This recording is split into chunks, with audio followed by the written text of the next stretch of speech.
Rat shoe story for kids in Hindi. Bunty चूहा बहुत होशियार था। वह एक जंगल में रहता था। उसने अपना एक छोटा सा घर बना रखा था।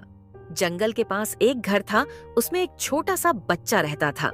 उस बच्चे के पास लॉग बूट थे, लेकिन वह छोटे हो गए थे।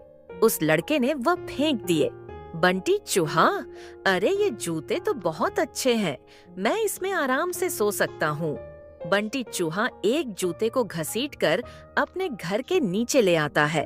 दूसरा जूता लाने की उसकी हिम्मत नहीं थी, इसलिए वह उसे ही साफ करके उसमें अच्छे से सोने का बिस्तर बना लेता है।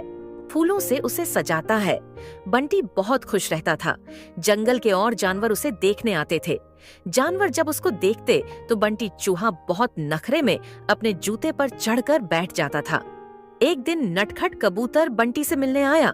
नटखट कबूतर, बंटी भाई बहुत सुंदर घर सजाया है और इस जूते ने तो 4 चांद लगा रखे हैं। बंटी चूहा, सुन भाई, नजर मत लगा, मैंने बहुत मुश्किल से इसे सजाया है। तुम जैसों की नजर लगी, यह खराब हो जाएगा।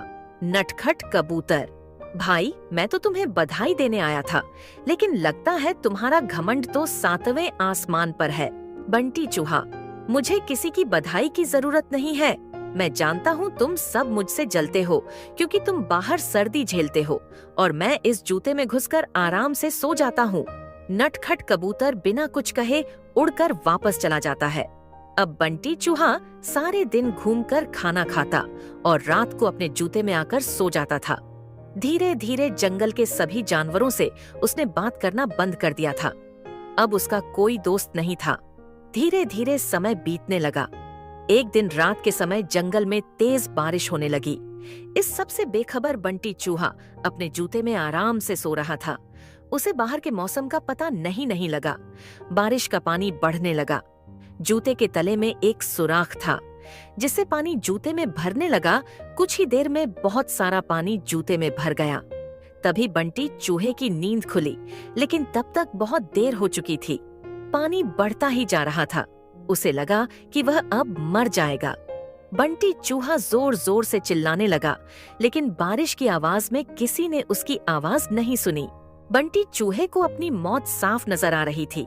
वह जोर जोर से उछलने लगा।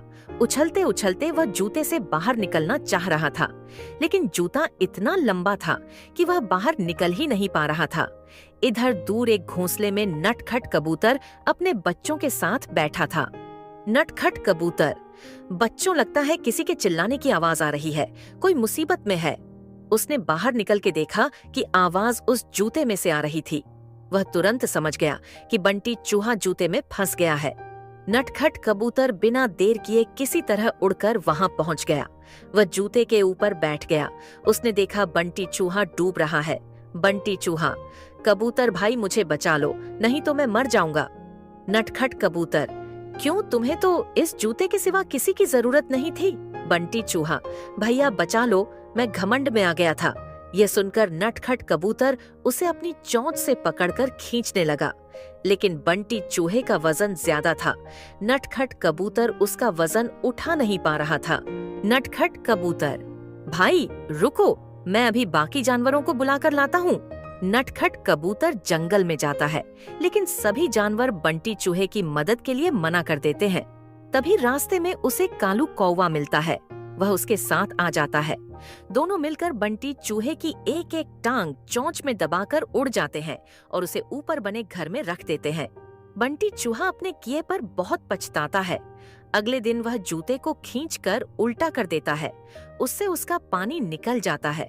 उसके बाद वह उस जूते को घसीट कर ले जाता है और नदी में फेंक देता है। यह देखकर नटखट कबूतर और कालू कौवा बहुत खुश होते हैं। फिर बंटी चूहा सब जानवरों के पास जाकर सबसे माफी मांगता है।